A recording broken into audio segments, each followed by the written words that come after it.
Hello, everybody. Welcome to Artpark Idea series. I'm Sonia Clark. I'm Artpark president. Thank you for joining us through, I'm not sure. Michael, did we start? Yes. We did. Well, hello again. I just had to check. I'm not sure what's on the screen.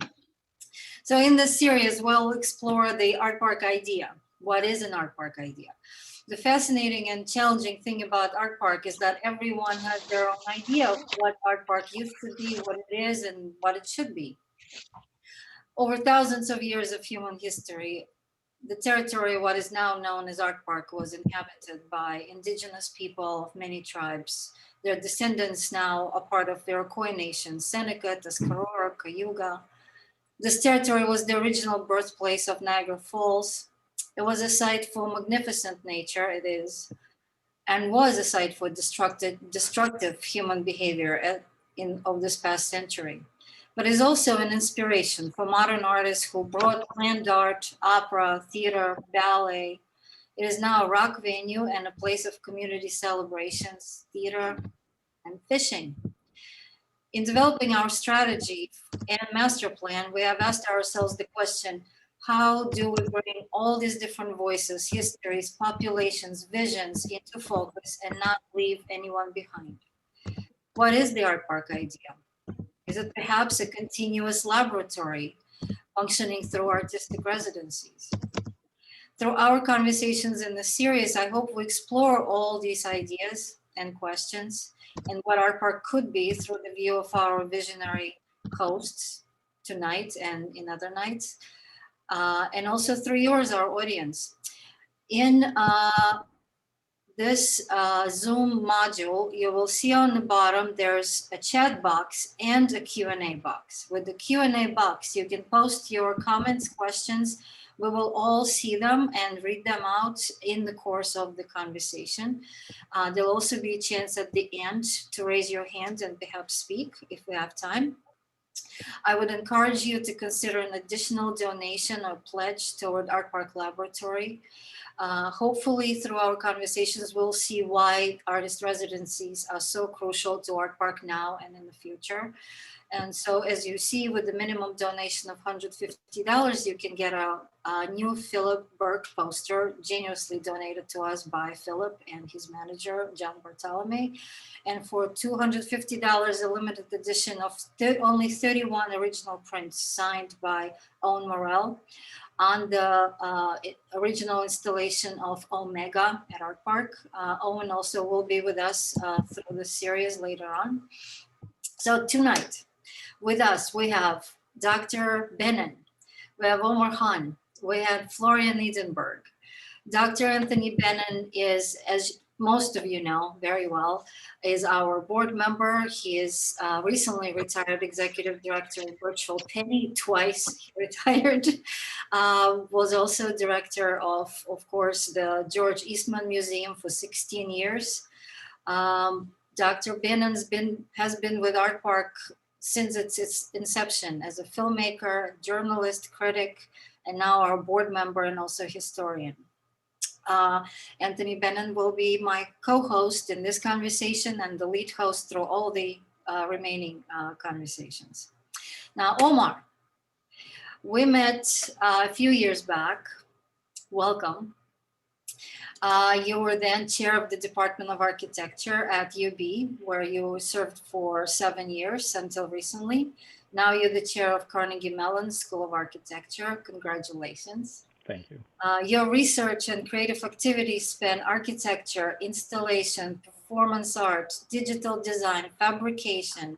Most fascinating is your work with the cybernetics and artificial intelligence applied to the area of responsible architecture. I hope you tell us what that is in the course of this conversation. At UB, you formed Center for Architecture and Situated Technologies called CAST, Advanced Robotics Technology Community of Excellence, SMART, where researchers across architecture, engineering, computing, and management collaborate with industry to explore robotic technologies for manufacturing. What all of this has to do with Artpark, you're about to tell us. Welcome. I would love to hear your journey to Artpark. Please start at your birth. Okay. Welcome, Omar. Thank you very much. So is this a good opportunity for me to just share my slides here? Yeah. Wonderful. Let me start then. So I thought I'd talk about environmentalism. Today, first, thank you, Sonia, for having me join in this series. Of course, and with Florian, this is a special pleasure for me because we've had a wonderful collaboration and in discovering Artpark in a new way. But I thought I'd sort of reflect a little bit on my work and all the things, Sonia, that you brought up that make my work sound incredibly sophisticated and mysterious and wonderful. But perhaps it isn't as much that. But I think it's a good moment for us to talk about something like environmentalism. Today was the International Youth Climate Strike happened today, and we are at a very interesting time to discuss the question of environmentalism, looking back at our Artpark's history, but how do we think about environmentalism moving forward? You probably all know this thing that happened very recently. It was in the media very much kind of as a kind of amazing act, somehow a discovery of this incredible technological object in the Utah desert. It alludes back to Donald Judd. It alludes back to all that kind of work about art and nature and that relationship about environment and technology in a kind of unique way. Is it an alien spaceship that landed? But what was sort of interesting is what developed out of this in terms of how differently the response was to this object, which in the past would have been very different. So the first step was it was removed. It was removed by a group of environmentalists who basically argued that this was a terrible idea. They said this monolith is a wonderful piece of art, but it actually is doing terrible things for if it's trying to bring environmentalism as an issue. And it wasn't so much the issue of the fact that it was this kind of foreign object, bad technology sitting in this kind of pristine public land, but it was more about what it would do. And the real problem was it has attracted all these people who started to drive from as far as LA and stuff to come and take a look at this. And so it was removed. But it also did something else. It did attract people. People showed up, and it was gone, and still you had photo ops, and you had your Twitter feeds and so forth. And then on top of it, it sort of appeared in Romania again. Now, of course, this is not the same object. It was somebody else, but it traveled through the communication channels of Twitter and stuff. Somebody in Romania thought, hey, wow, that's pretty cool. Why don't we do that also and put this thing up? And this is our situation in environmentalism now. What at one time could be the beauty of an object, a piece of technology that could be placed, a phenomenal object, right? Dealing with the phenomenal effects of sun, proportions, whatever we may call beautiful, begins to be now reorganized, rethought in a slightly different way. In fact, it has an ethical dimension that we are no longer able to sort of give it the aesthetic dimension that we had in the past. So my work in some ways really deals a little bit with the problems that I think Sonia brought up. It sits between architecture and technology, especially media technologies. It deals with the questions of ethics. It deals with the question of inclusion, what's included, what's excluded, and ultimately the problem of the audience. How does an object deal with questions of audience that now are less susceptible to the kind of the critic who says this is a wonderful piece of art, but now are being governed by larger opinions that are sometimes just of people who have absolutely no real opinion about anything, but just like to opinionate. This is a project we did called Fruits of Our Labor. It is a monolith. Also, it was done in 2008 for the 01 Festival. This was done actually with my brother, who's a media artist. What it is a screen, a black screen that is composed of LEDs that are infrared LEDs.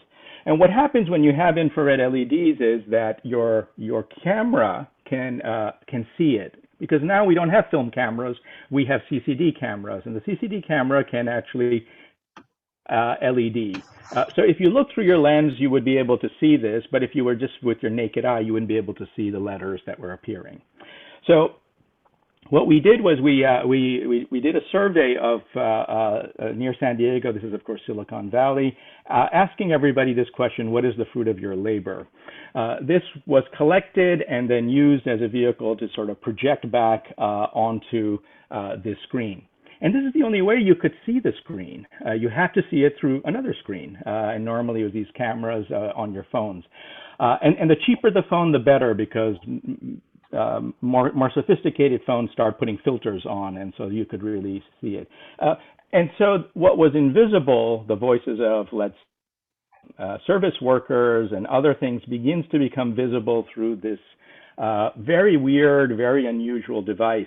Now, people were taking photos as well, of course, and passing these photos around, and then people would come, hey, where's this really cool screen? And nobody could see the screen because the screen didn't project anything. It's only when you opened your camera. But this is what you see on the other side. It is how an audience begins to sort of coalesce and join up and begin to sort of overlap each other. You only wish we could be doing this with strangers being shoulder to shoulder looking through one's little screens. And so this is another phenomena that we're very interested in is not the object, but what the object creates, what the object constructs. Camouflage is another interesting piece here. More recently, we've been working with ceramics. We have in Western New York the largest producer of architectural ceramics in Orchard Park, called Boston Valley Terracotta. They are a partner with us on many projects, and we work with them on a lot of research. This is looking at iridescence. Iridescence is this quality that you probably have seen in feathers and in fish and scales as they move. Color changes that happen is this kind of oil canning, that sort of oily effect that sort of happens. This is, if you look frontally at these objects, they sort of have a very clear color, but if you look at them askewed, they begin to be this kind of dull coloration. And that's very interesting for us, because this idea of looking at something that you can perceive and see and understand, and then looking at it from a different view, and it totally changes its perception. Well, that's something that happens in nature quite often, how animals camouflage themselves. And so this is a project that we were looking to create for a lookout tower within a context. These are the kind of feathers of the project, and this is the project, which is a lookout tower that gets camouflaged by this kind of general enclosure. Well, this speaks, I think, a little bit more to another question of environmentalism, which is, for me, an interesting one about materiality and the ethics of materials. Many times, we look at a lot of the projects of the past that dealt with environmentalism and how, you could take something like asphalt and throw it out onto a landscape and sort of feel okay about it because it had certain kind of artistic effects. But now let's say something like terracotta, which is recyclable and reusable and stuff, begins to sort of mold a lot of the ways you think. So I was talking a little bit about this question of new technologies. One other thing that artificial intelligence and new technology begin to start doing for us also is to make us understand that maybe inanimate objects can also be alive. That liveliness is not specifically a characteristic of just humans and sentient animals and so forth, but that it may be actually something quite ubiquitous. It's a weird concept, but I think it is a post-human concept. We're not the center of the world. There's other things that are living. Open Columns is an interesting project we did. This was, of course, when it was exhibited in Seoul. It actually runs on and I'll just actually run it so that you can sort of see as I speak about it. The project is a living system because it uses carbon dioxide from the environment to sort of make it go, make it alive. And its liveliness is based on your carbon dioxide. In other words, if you're in an environment like here, if there's a big crowd, the carbon dioxide in that environment goes up. So the sensor senses that there's many people there, and based on that, it'll come down. When there's nobody there or less people are there, the columns will go up. But most of the time, it's always trying to figure if there are more people there or not enough people there. And it can do that by sort of changing its form based upon the carbon dioxide in the atmosphere. So this makes us understand the complicity of our existence with other objects. And this is sort of, I see as an artificial life in some ways, which is feeding off of our own information. Of course, the information that we don't know that we're exuding all the time, which is breathing, and sort of evolving accordingly. So let me just sort of quickly conclude, because this is the project that we have proposed for Artpark, which is a grotto. The grotto, as many of you may be familiar with, is a very old construction that sort of you find these in formal gardens, and they really are these little cave-like constructions to sort of offer respite from, let's say, the heat of walking around in the garden. You can sort of go into the grotto and cool off. And part of that is just using the kind of cooling effect of either water or the cooling effect of the ground to sort of change the atmosphere. What we're doing here is actually creating a grotto from terracotta. Again, our sponsor here is Boston Valley Terracotta, who's sort of supplying all the material. And what the grotto is going to do is be able to sort of take all the kind of environmental conditions, rain, water, animals, earth, and so forth, the sun, and begin to start creating an atmosphere that people can sort of occupy. So it's actually working more on the sensorium of space that could result. This is students at the University of Buffalo working on it and cutting the pieces, and these are quite beautiful pieces using a water jet cutter. The use of these kind of high technology systems in order to be able to sort of construct something like this, I won't go into the details of how to even construct something like this. It really requires quite complex mathematics, because you're trying to construct something that seems like it's monolithic, made out of one, but it's actually made out of so many pieces and parts that have to come together like a perfect puzzle. And so you now start seeing how these cuts open up different little cavities in the grotto where water could collect, where animals could move through, where seeds could sort of deposit themselves. And here are some glazes that we're testing out to sort of see how the reflection of light and other kinds of things, which you do find in traditional grottos, can help make the space more interesting. This is it now going up, being constructed in the pieces and parts. And this is how we envision it in Artpark, as a shelter, which would be open to the environment, but also seclude or allow you to sort of hide from the environment. But here I want to sort of conclude on maybe reflecting back on that original monolith, right? When you come across now, an object, when we, and Artpark hardly is public lands. We're obviously talking about it itself is purely artificial. There's nothing in terms of that kind of environmental concern, perhaps. But I'm talking more about the whole question of audience, environment, and the relationship between all of these things. What is it that we as artists now interested in those questions see as issues that are of most significance? And for me, it's really the relationship between things that can sort of deal with the senses, but things also that sort of work across this larger mediascape. How media functions relative to these objects, and how we can actually utilize the question of media, because any one of these objects is not going to simply be something like an isolated object within a landscape. It'll begin to become part of a much larger mediascape. And so my hope is maybe we can talk a little bit more about how this kind of new idea of technology, environmental consciousness can play into this. Thank you. Thank you, Omar. I think we will discuss this together. I wanted to introduce Florian so we can bring sort of these two minds and works together and then have that joint conversation.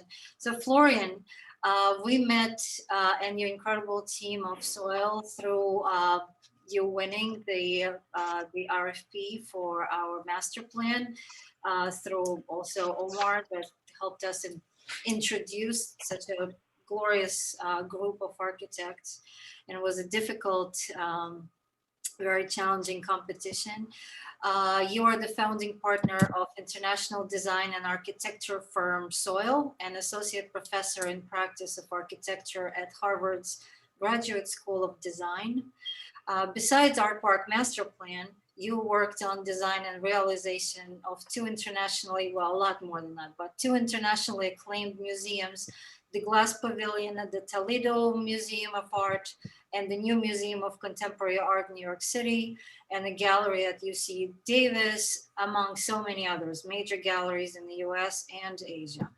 You call your company Soil an idea-based design office with a global reach, which brings together extensive experience from the fields of architecture, academia, and the arts. And in addition to having led Artpark's master plan along with two other architectural firms, teams, Westate and Charcoal Blue, which you have put together, you're now the generous artist donating us an installation, your work that's been previously displayed at the Hyde Museum in Atlanta called Murmuration. And I'd love to know, and our audience to know, what is murmuration? Where does this word come from? Yes. Well, welcome. Very good, thank you. And I will also share my screen so we can look at some things, and I will speak about a few projects, and then hopefully we have some time for a good conversation. So let me just first share. Thank you for having me. It's been quite a ride. So I have my firm together with Jing Liu, and we're architects. It's really exciting to be introduced as artists, and obviously there's a little bit of a difference, and maybe we can speak about that tonight. But you know, as architects, we typically respond to questions that are asked to us, whereas artists, they need to ask questions themselves. We are in the good fortune that we sometimes get asked to do installations that are more artistic rather than architectural, if you compare these two. And at that moment, it allows us to sort of play artist and maybe think, you know, how our work can respond not just to what is asked to us, but also the questions that we are asking ourselves. And we've worked in the last 13 years, 14 years on many temporary installations, and those allow us typically to ask larger questions and respond to some of the things that we are dealing with. And I'm not going to go through all of them, but I think, and maybe tagging along with Omar, I think the questions that we typically ask is, what is the relationship between us as humans with the larger systems around us? And mostly we speak about sort of labor and material practices and processes, and what is the effect of us as architects operating in the world on these systems around us. And I wanted to highlight one project that was an early project that we did for MoMA PS1, which is the courtyard at PS1, the MoMA for a summer installation. And I'll just show one slide, but it asked the question, what is the role of the designer in response to sort of the idea of MoMA as this sort of, if you want, treasurer of modernity, and the idea that through design we can create a certain world, a certain structure that we as humans inhabit. This was right after the financial crisis, and all the systems that we had designed, they had collapsed on us. And so what we proposed to do is install a Cartesian grid in the courtyard of PS1, sort of a real straight white grid representing this idea of modernity. But this grid didn't offer structure. It's actually a weak structure that is always on the verge of collapse. And the user, we, the visitor, the inhabitant of these structures are actually responsible for its stability. So this is a completely elastic, interactive, and sort of fragile system that we as users, as visitors, and in many ways as inhabitants of the planet, we are responsible for its stability. All the materials here got recycled, so we think a lot about also what are these material processes afterwards with temporary installations, how can we think of multiple uses? And so I will highlight a few temporary projects we've done before I speak about murmuration in more detail. For Freeze, we brought Freeze, the tent, to New York, to the US, and we worked with standard elements that could be reused every season.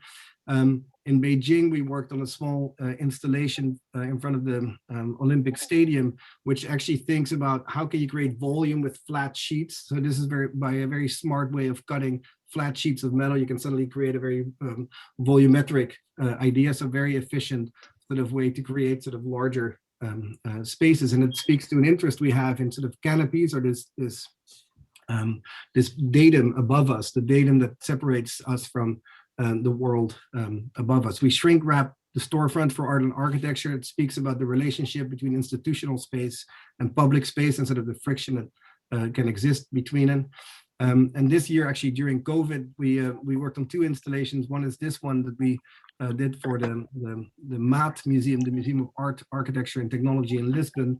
That was in some way sort of a condenser of social activity, obviously hard during COVID.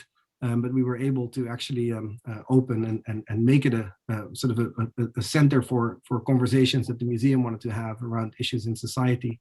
And not so long ago, also in Columbus, Indiana, we worked with an installation called Into the Hedge, which basically was a response to the Miller House, which is a modernist house in Columbus, Indiana, and the garden is designed by Dan Kiley, and there the hedges, which are a very beautiful modernist design, they needed to be replaced. And we thought, can we work with the gardeners from the Miller House, figure out what are the hedges that they will be using, and rather than using the hedge as a divider between public and private, could we install this hedge temporarily on the most public space in the center of Columbus, Indiana, and allow people into the hedge. So where the hedge normally separates public and private, suddenly we could experience the hedge temporarily as a place for play, for repose,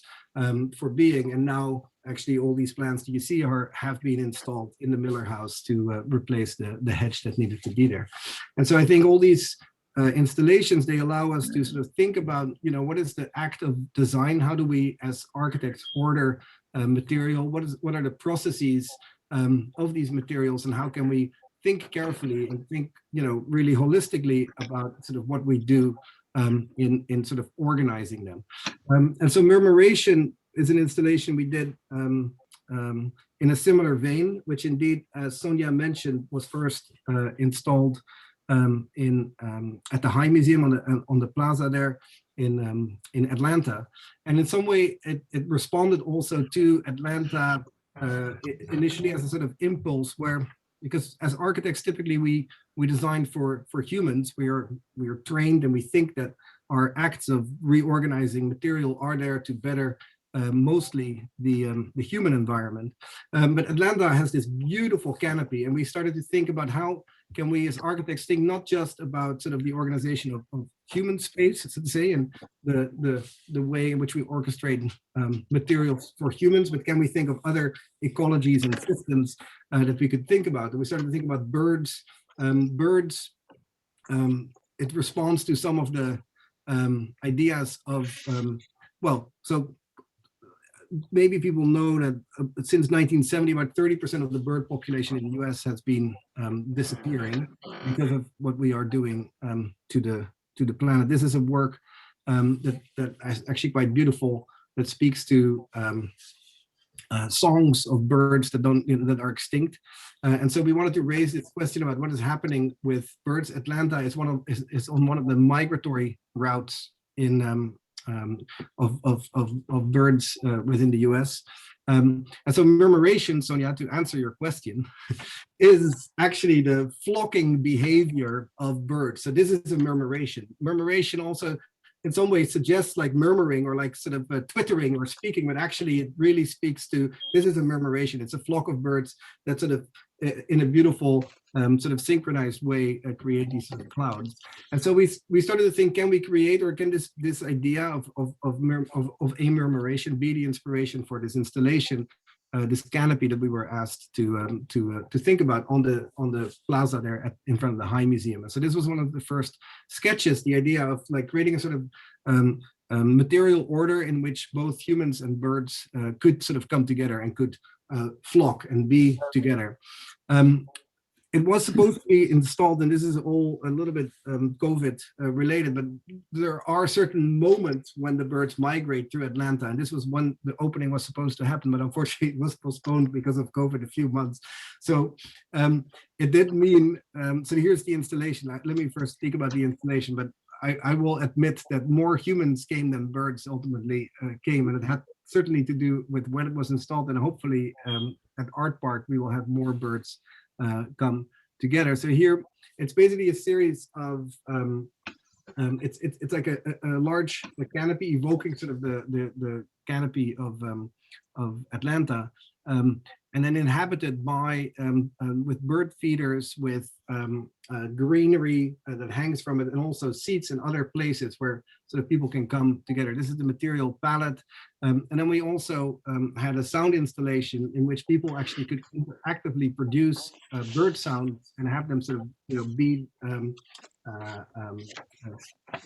live sort of broadcast in the canopy itself. So here you see how people could sort of start composing and talking about or like creating their own tweets, if you want. I will go quickly so that we have time to talk about it. What is interesting is that we ended up producing the canopy in Mexico, actually, and it was shipped to Atlanta. So here you see some of the installation of the canopy itself, the installation itself, and then it was sent on a truck to and here installed, so early last year in Atlanta. And so it's really exciting that now we're able to bring this project. Here you see the bird feeders, there's bird baths, there's places for birds to come together, and mostly also for people to hang out. COVID did change a little bit our expectation of how this installation would be interactive, but actually we had quite some still good response. And I think this is something Omar was also talking about. It's like how, what's the audience today, right? And how does the audience behave and interact and work, with these installations? So it's very interesting. It provoked, quite some social interaction online as well. And now we're very excited that we are able to reinstall this in a permanent situation in Artpark. And here is a render of that. So I think, I guess I should leave it at that for now, so that we have some time, Anthony, to also have a conversation. Well, gentlemen, thank you so much for the provocative conversation that you offered. And I'm throwing away any notes that I had, both wise guy and serious notes about seeing if we might provoke some conversation about ideas. You already have provoked such a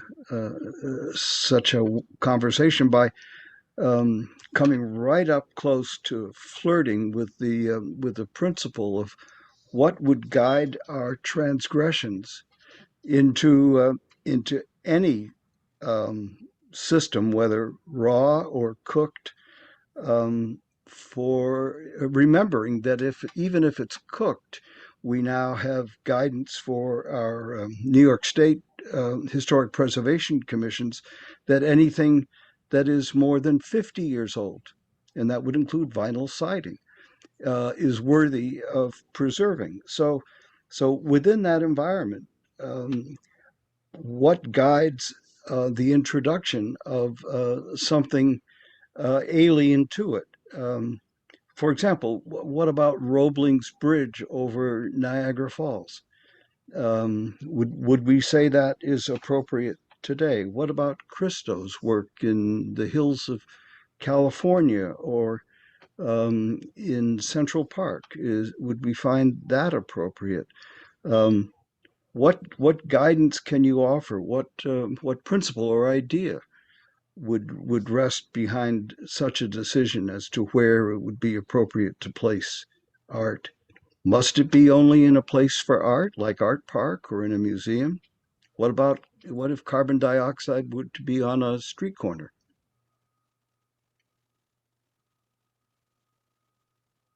It's a super provocative question as to maybe what you're asking. Is there a site for art that, or are there sites that art cannot occupy? Are we in a kind of more prohibitive environment? Is that what you're sort of alluding to? Are we in a much more prohibitive environment? Well, that would be one side of it, Yeah. apropos the monolith out west. Yeah, yeah. Well, I think, I mean, there's always room for transgression. The real question of transgression, and this is where I think we also have to think about the question of inclusion. Sometimes the whole idea of transgression, a lot of when you look back, and this is not specific to Artpark, but if you look back at, some of these heroic artists, it was a very macho thing.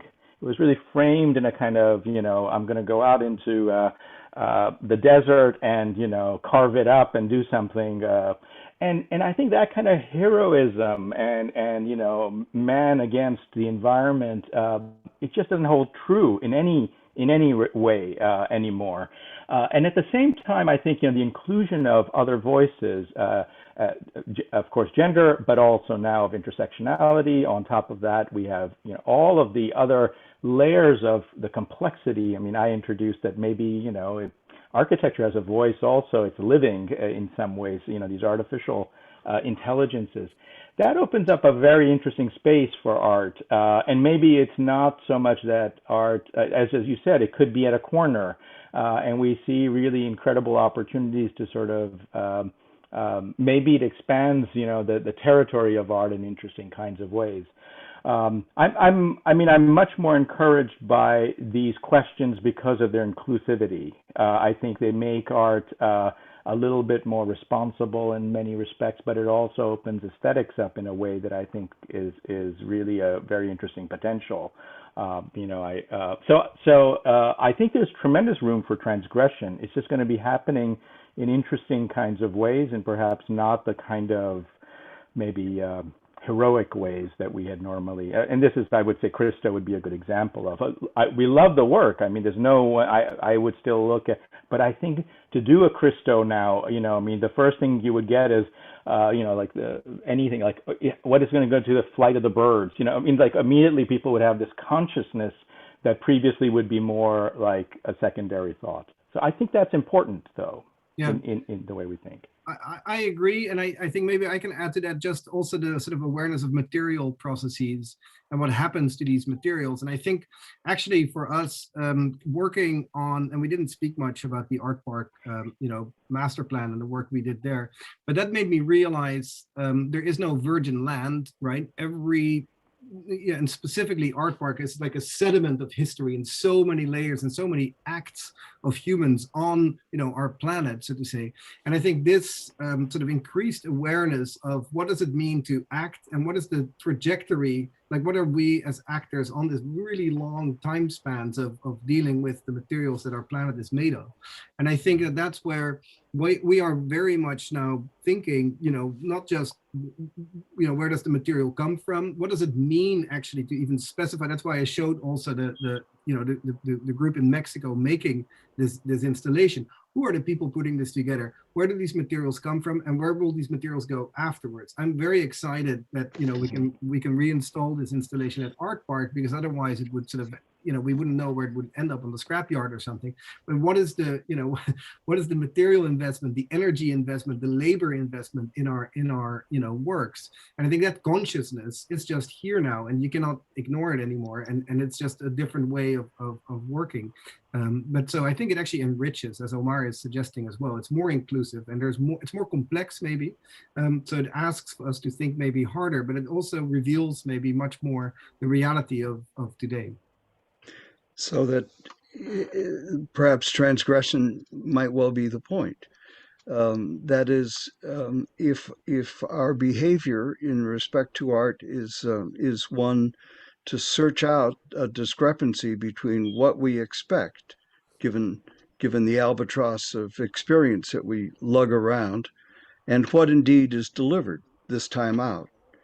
Might the people in Atlanta have said, "Oh, shame on you for violating our architecturally significant building by installing murmuration upon it, or within it, upon it, I guess."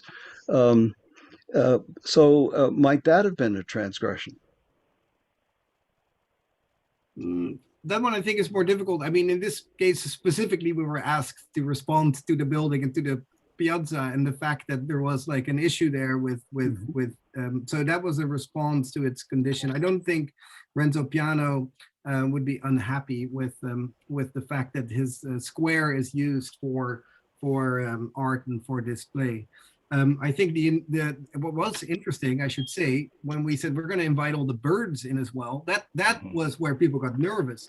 And so what's going to happen when all these birds come, and are they going to poop everywhere? And so that was basically the biggest transgression, was the fact that we invited other, living creatures beyond humans into the experience, so to say, and that was where the biggest anxiety arose. For our partners in the parks, for example, they raised the question: would the wildlife be hurt? Yeah, we're trying to sort of elevate the birds and the fauna, and are we doing any harm to them? And here's a question actually from one of our listeners here, is Lekanti Moore, who is saying, I think one has to be careful. Not everyone appreciates art. Ask Richard Serra. Why try to turn people against art? There's space for art, but on the corner. Causes unnecessary friction, no? I don't know, but if you have a comment to that. Well, Sarah certainly did cause friction, huh? When he installed his sculpture in New York. But yeah, so what is your answer, Florian? You were ready to go. I think Florian froze. So he did. So it's up to you, Omar. Well, no, I think this is not a question of friction and art creating friction. I mean, sometimes maybe in our particular moment now, art is maybe another way to give voice to what hasn't been given voice. The whole framework of art as a form of transgression is a very modernist art notion.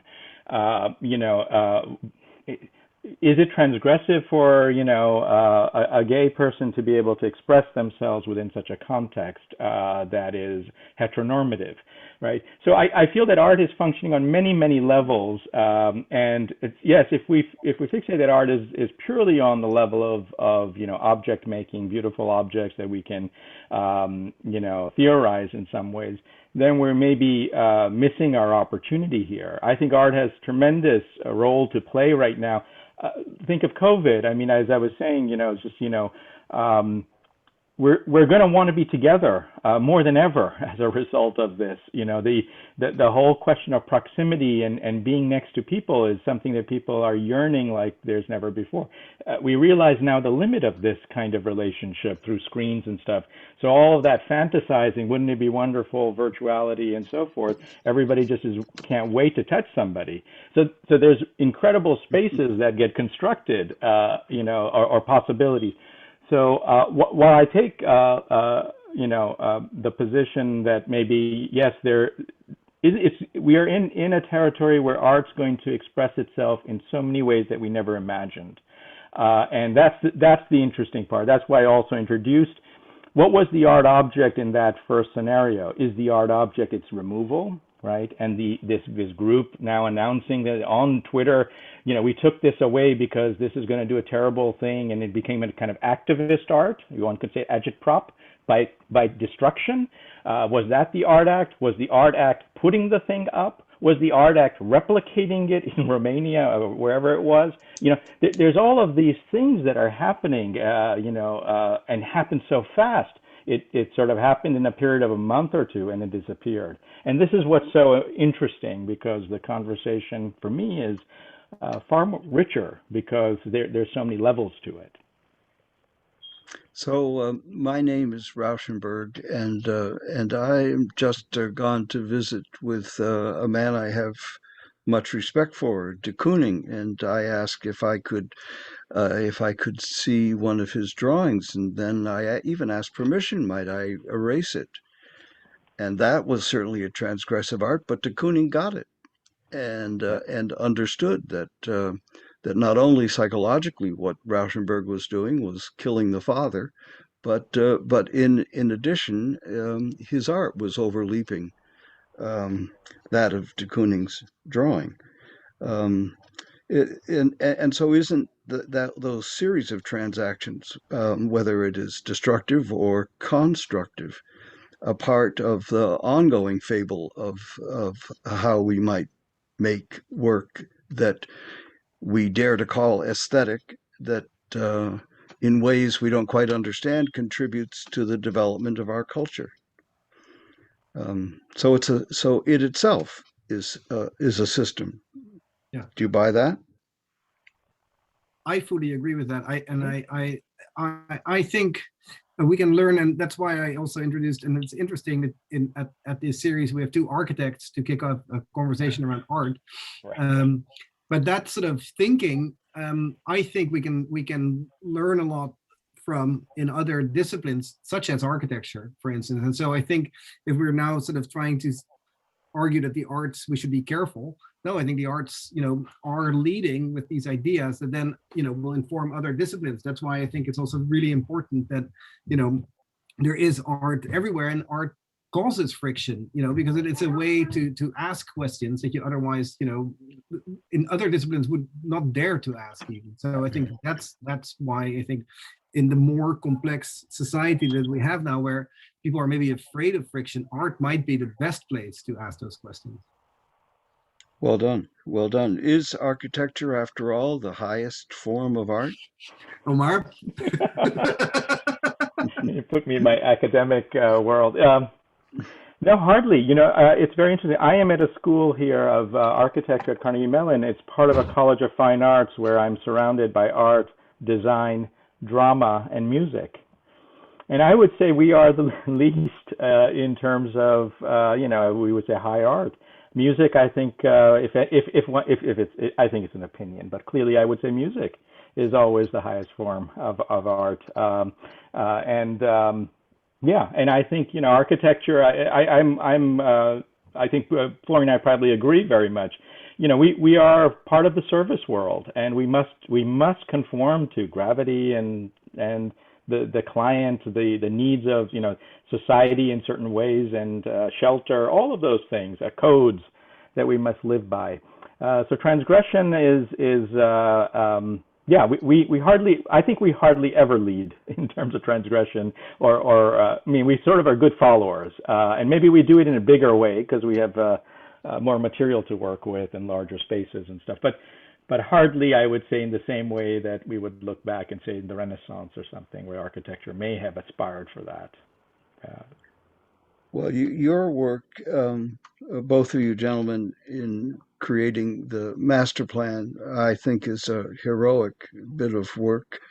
For when I read it, I must say I hadn't read a master plan quite the likes of this. For while one might assume its objective was to tackle facilities and grounds, you indeed went after thoughtfully the the widely conflicting cultures that you had to deal with. How would you respond to the needs of the state, the board of directors, the audience, both here and away, um, and how would you respond to history, both the history of Artpark and the history of the site, and of course the occupation of that territory by animals and vegetables and all sorts. Birds. My goodness, that plan was so thorough in its address. How did you navigate?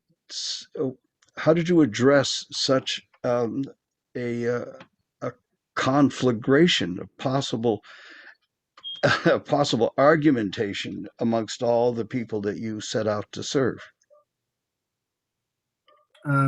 Maybe I should start with Omar. Please also join. I think, first of all, the term master plan is a really fraud one, right? Like the idea that there is a master with a plan.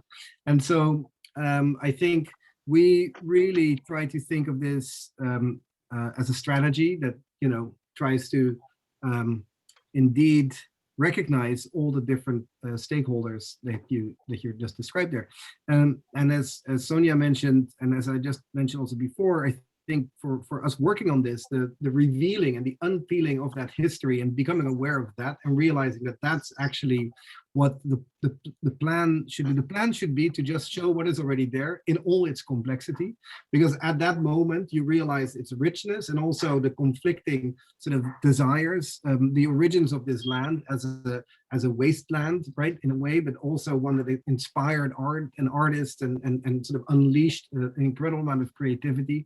The fact that First Nation populations were displaced and that their land was taken away from them in order to support the energy needs of Western New York and all of New York. I mean, just this, and the layers of history, Robert Moses's hand, the act of the modern man, right, who just takes a piece of earth and puts it somewhere else, and that can have our economy run. I mean, that's fantastic. No, and then the fact that the Niagara Falls were there, originally. So there's so much going on there. And just if you are able in some way to give a visitor to the land the experience of all these layers of history and having them just reflect on that, I think that's basically, then you don't have to add. You don't need another layer. You don't need another master plan. You just reveal and you unleash and you show the energies and the forces that already are at play there. I think that's what for us was the most inspiring working on this. And we really hope that it is a plan. It's a strategy. We certainly would love for everybody to sort of realize the richness of this and try to see how can we bring that to as large an audience as possible. Yeah. Beautifully said. Thank you so much. A plan from within, not from without. Exactly. And my dear friend Biff Henrich, one of the fine artists and cultural leaders in Buffalo, asks a wonderful question that I want to jump to. He asks, how does duration factor into the impact of an installation? If it's understood that it is for a limited duration, does it receive less criticism than something that is seen as a more permanent installation and will be in people's lives for a longer duration?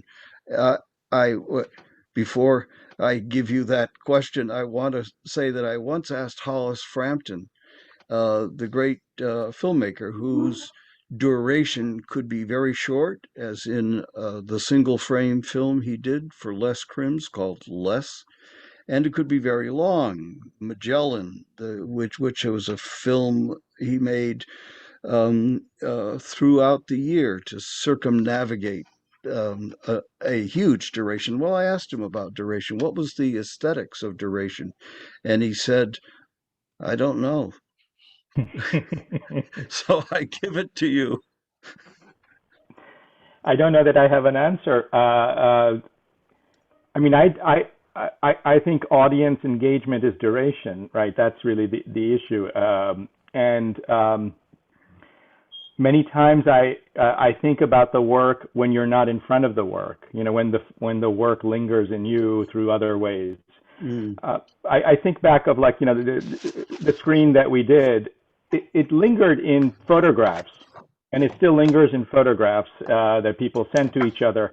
And quite honestly, only in those kind of IR viewable photographs that it sort of reveals itself. And so its duration is actually quite momentary, but it has this kind of mediated extension. So I think we are all ADD'd in some respects now, and so the ability to have any notion of I find it very hard to read anymore. I don't know if you have the kinds of like novels that one could sort of sit and sort of really kind of get yourself into. It's just that the brain is being wired in different kinds of ways, and so our experience of duration is also changing accordingly. So it's a profoundly interesting question, but I do think it's a relative question as well.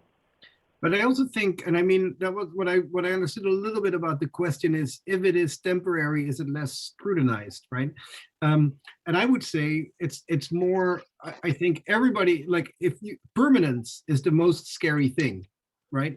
So the idea, so I think actually in the temporary lies an incredible amount of freedom to actually test things. And so when we are trying to do something that is more ambitious, so to say, or that might involve a risk by a client, we would say, well, it's just a test, it's just temporary. At the moment that you say this we're going to do forever, you don't get anything through. So I think actually we should cherish the idea of the temporary, maybe because it does receive less scrutiny, so to say, or maybe because it just allows this idea, well, it's just here for a certain amount of time, and then we will go back to normal or back to there is no back, of course, but I think the idea that there is a way back, I think allows people to maybe create that space for experimentation that would not happen if we say something is permanent. So I think it's a great space, the temporary. Of course, that forces, in Omar's terms, the viewer to hold in memory for to understand a building. One must hold what one has passed through in memory. To understand a garden or a park, one passes through it holding where one has been in memory in order to assemble the piece as a whole. Even a painting, where one cannot see the brushstroke at the same time that one sees the image made, the overall image. You have to make a pick. It's the brushstroke or the overall image, holding one in mind in order to perceive the next. Lovely. Thank you for that. Thank you, Biff, and thanks, David. David Seti, who said this interview is the highest form of art. Well, how about that? It's a transaction, after all, isn't it? And hopefully, it's a little transgressive. So that has made some sense. There's another question that just popped up. I see number 3, but I don't see it on my screen. Sonia, am I wrong? I have an earlier question that's to Omar, actually, in your installation Grotto, is how does the Grotto form take shape? And that's from David. Oh, okay. So I'm going to quickly, David, just share. It's actually a conservation of materials. It's a very interesting question that you sort of bring up. I actually had it. This is how the Grotto takes shape. It's actually how to conserve as much of the material as possible, yet still create space from it. So what you do is we take a stack of these terracotta panels, cut them at a diagonal, but the diagonal is this kind of wavy line. Then we cut things around and then simply open it up as if it was a book, and then flip it over.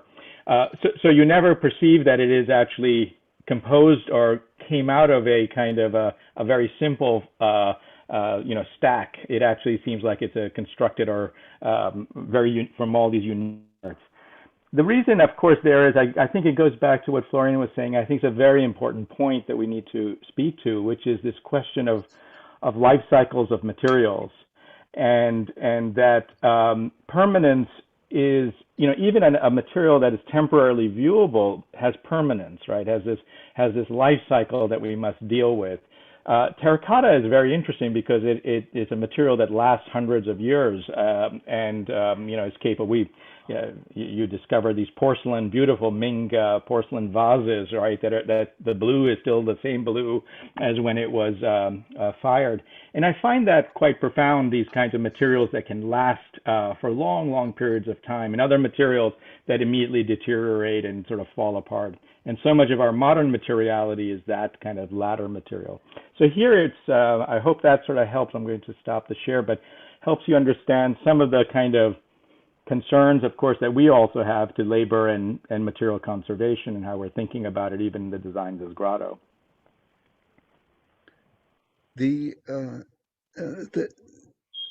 That's so nice. Thank you for that.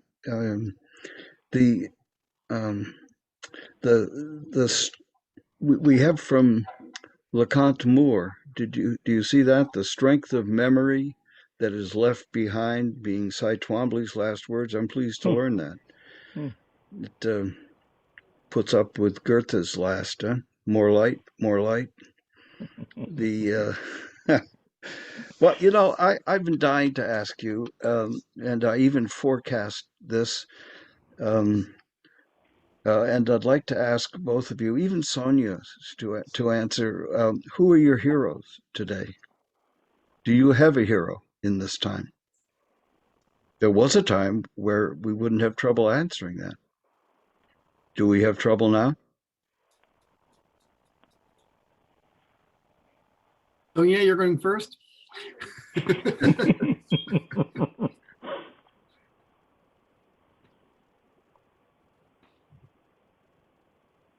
Oh boy. Well, there we have it. Do we have Well, I any? can go to some contemporaries. It might sound banal, maybe. Yeah, somebody I actually worked for and with is Meredith Monk. Mm-hmm. It's the uncompromising nature of her work, is and always focusing on the place of the soul. Essentially, everything is coming from the center, and always very, very clear for that reason. I would say that's the first person that actually came to mind. There were a couple others that I will not mention in this context, but yes. Well, I have one. I came to understand it 2 summers ago at Chautauqua when Wynton Marsalis premiered his new symphony. I think it was the fifth, and it was about the city. And it was an assembly of, 10, 11 movements that were the most aggressive and the most wistful and the most respectful. And in the course of his presence at Chautauqua, having read his books and also having seen him at parties, I I I realized just how committed he was to those in his public, particularly to children. At a party, he spent time in the kitchen with the kids. At Chautauqua, he spent time with the children, answering their questions and inviting them to be backstage with him, seeking young people out of the audience. Um, in one instance, a mother represented her son who was too timid to walk to the microphone, and she said, "Well, my son, he's sitting over there, is afraid to approach you." And he said, "Oh, I understand. What is your son's name?" James. James, would you see me backstage? I'd be most honored if you would come to join me. What is your instrument? And James then lightened up and said, "Trumpet." And he said, "Ah, perfect." So the he's one. Wynton Marsalis is my hero. I was just thinking about a good anti-hero in this regard. Because recently, I think Spike Lee, I remember in one interview, was basically talking about filmmakers, and I tend to enjoy directors and filmmakers, and because they come close to being architects in some respect.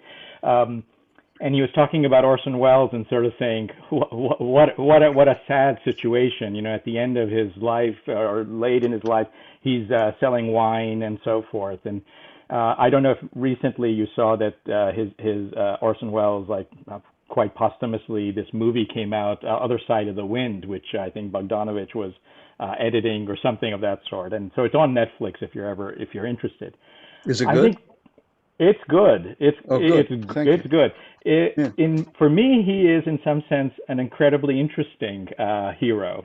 You know, he was at such a young age, he just hit it. And of course, we still think of Citizen Kane. Okay, Vertigo right now is seen as the top movie, and Citizen Kane's number 2 or 3 or whatever it is.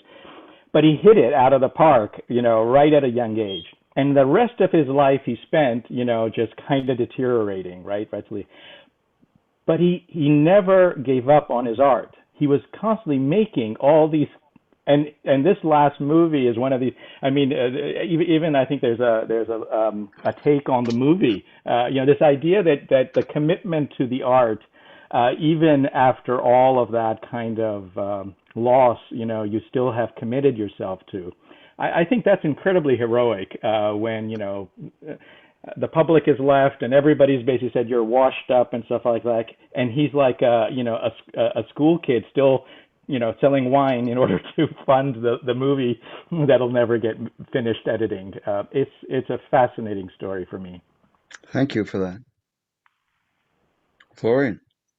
Yeah, I'm not sure how to answer. I mean, I was thinking 2 ways to go. One is the more sort of the moment, which is the fact that maybe many of the heroes we had, you know, we're revisiting now and seeing other sides, so to say, and also the fact that there are maybe people who should have been heroes but never had the opportunity to be heroes. So I think it's quite interesting how we're rediscovering, you know, people that maybe never made it to be a hero but actually were quite heroic. So that's one observation.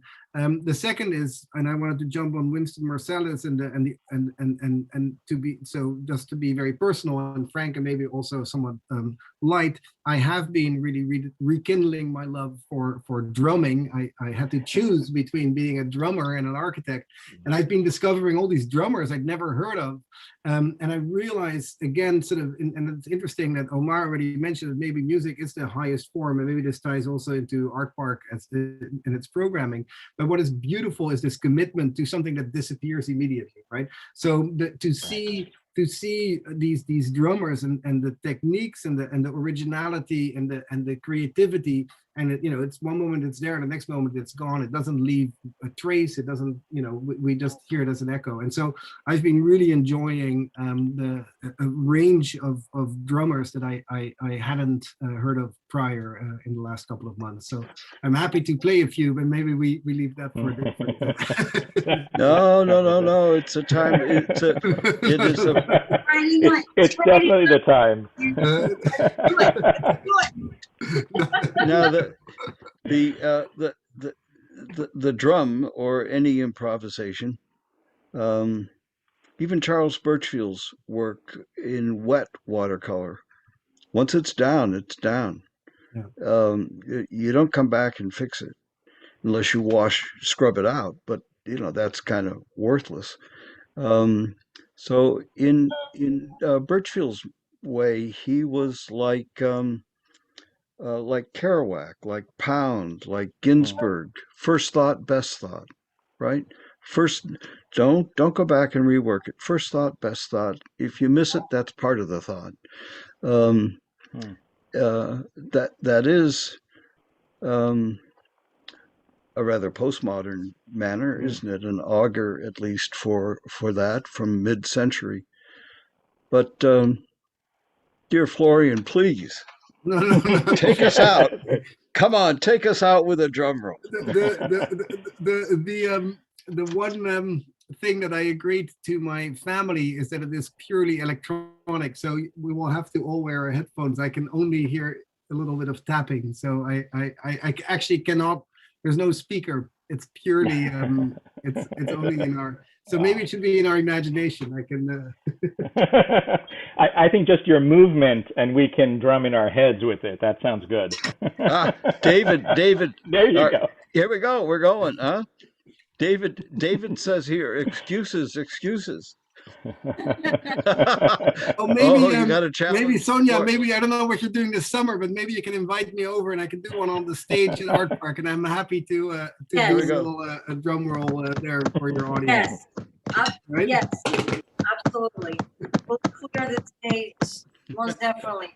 And that, I just wanted to, with the thought of improvisation, somewhere I was just reading or listening the other day that the brain that's been studied of an artist or a musician who is improvising has been actually proven to be functioning on a different level. There's actually a part of the brain that has to be turned off from the control, because we are usually, most of our days, our brain is working really hard in controlling our output, what we say, how we behave.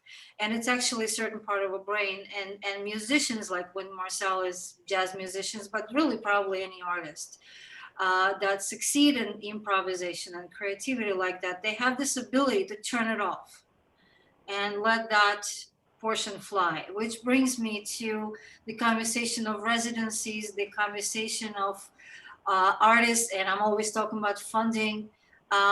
It is so incredibly important to give opportunities, time, and space for people like yourselves to enrich our lives, to just allow that time and space to turn it off. And that's the only time, the only place when the real creativity, real breakthroughs and brilliance actually happens. Martin Luther King wrote about it, that his I Have My Dream speech actually happened in that moment. He never improvised. He always memorized his speeches many times over, very meticulously. That one time he had no time to prepare at all. He was given 20 minutes and he had to go into a situation he never has dealt with before. He was very nervous. And that's where that speech came from. It's very important. And I think Artpark used to be that place, and it still can be and should be and must be. And on that note, it's 8:16. We still can give a platform to our audiences to speak and comment more. I see some more comments here as our heads are round, so our thoughts can change direction. From Swab to Kavya. I think it's a wonderful also comment. So how about anybody wants to raise a hand or write us another note? We'll give this a few minutes. You're on TV.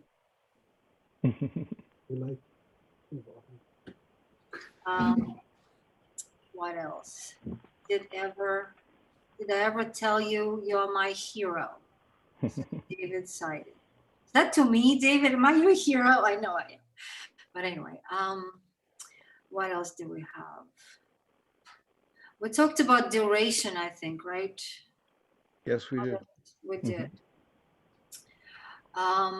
Any last sort of thoughts and comments? Mine would be, of course, if you're listening to this, bring it to funders. Help us raise some substantial funds to have a continued ongoing conversation such as this one. I want to record it and just take it everywhere, because that's exactly what the strength is of a place like Artpark, to have these conversations.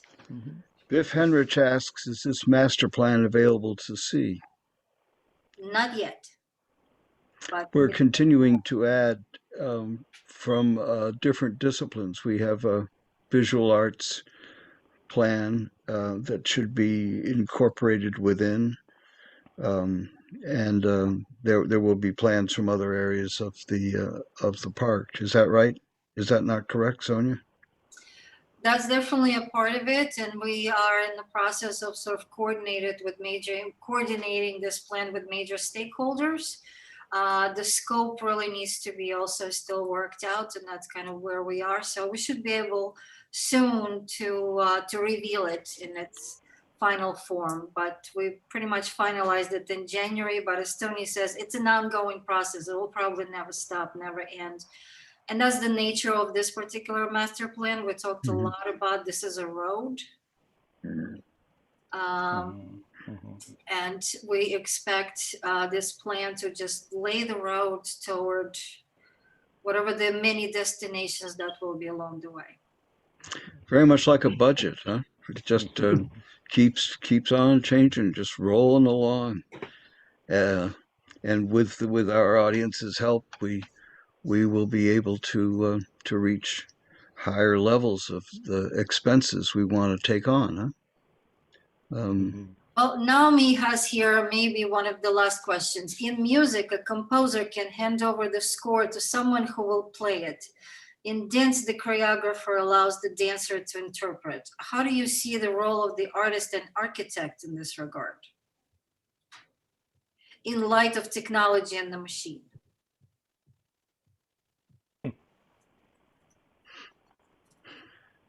Maybe I can say a few things with regards to that.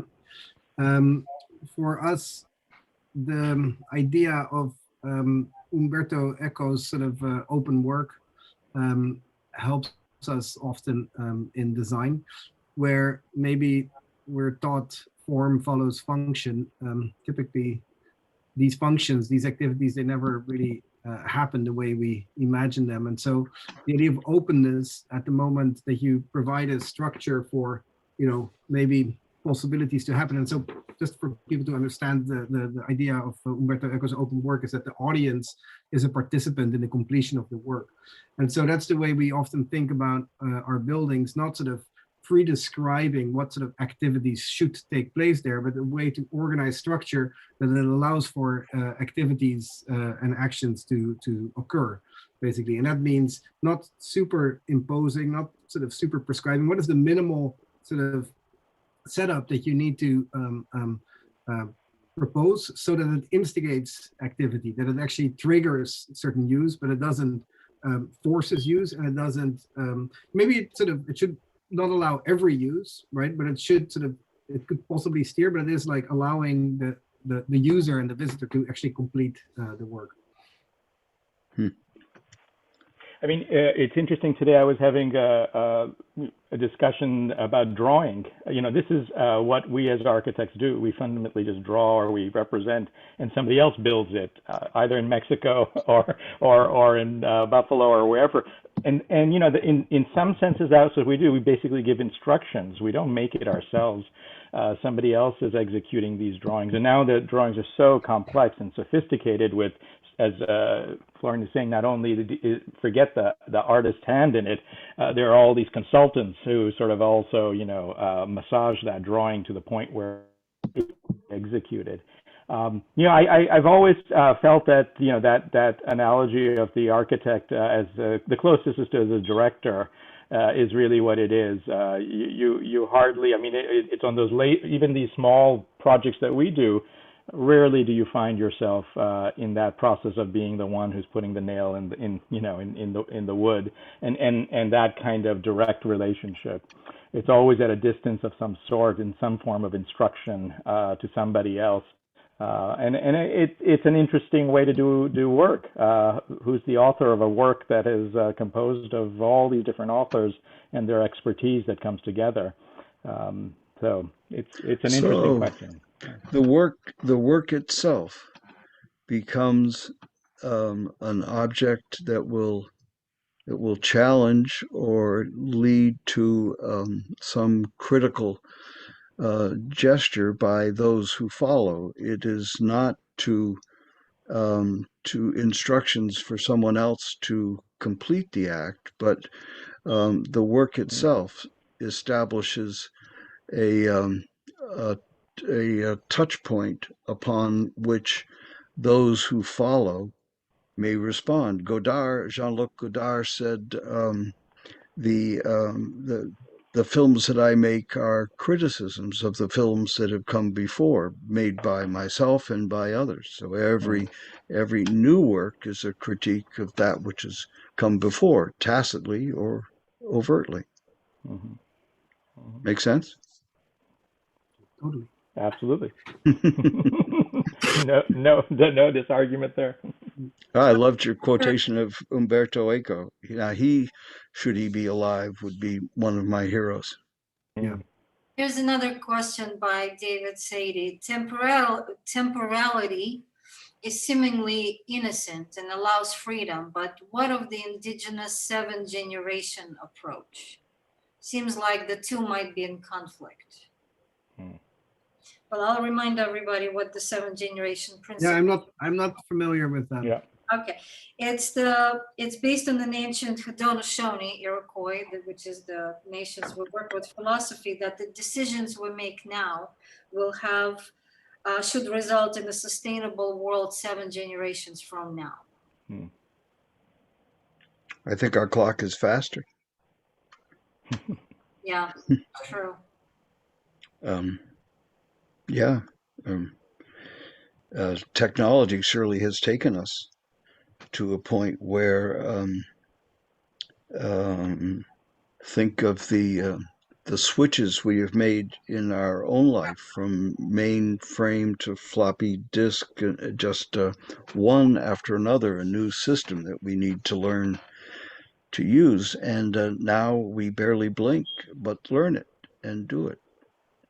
What the technology asks for us. The weakness is that we don't have a theory of technology. We have never thought through, as we think through a theory of other, say, aesthetic theories that lead us to find what we want to believe in regard to making a film. Is it montage? Is it the long take? Is it that quick abutments, as in a jump cut? But there is a theory that propels it. Now the theory is an afterthought that we make up once it's done.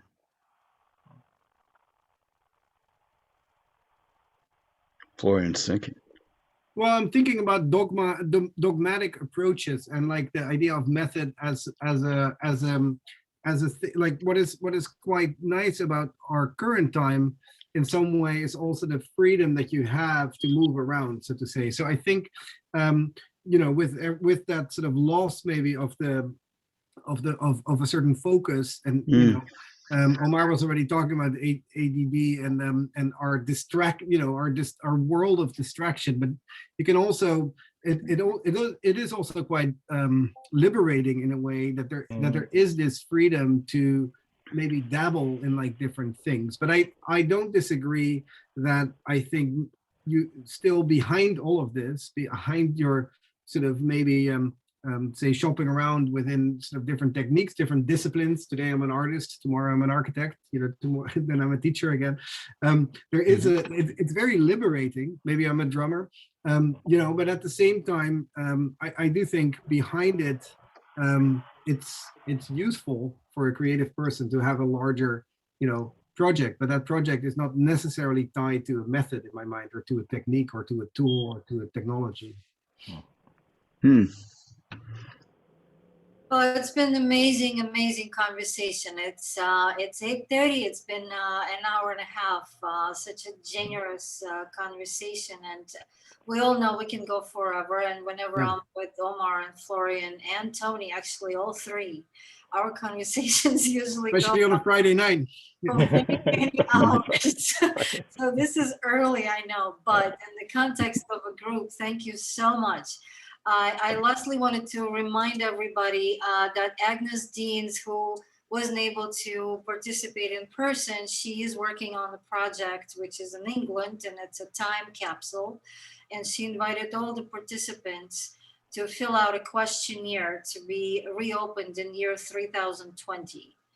And the link to the questionnaire is right here in the chat room that Anjali just posted. It's also on our website.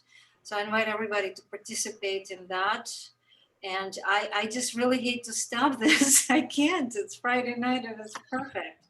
Well, there was when Gerald O'Grady was leading Media Study Buffalo, he set up a situation in which filmmakers would interview one another, and so it would be Stan Brakhage would interview Ed Emshwiller, or I was trying to remember just what one of the setups would be, but those things would go on for hours. It would be like Andy Warhol's Empire State Film. It would just go on, and O'Grady would say, "Well, let's order out for pizza. No one leave. No one leave." And he would send someone for pizza, and they would go 8 hours. Are you guys ready? If you order the pizza, Tony.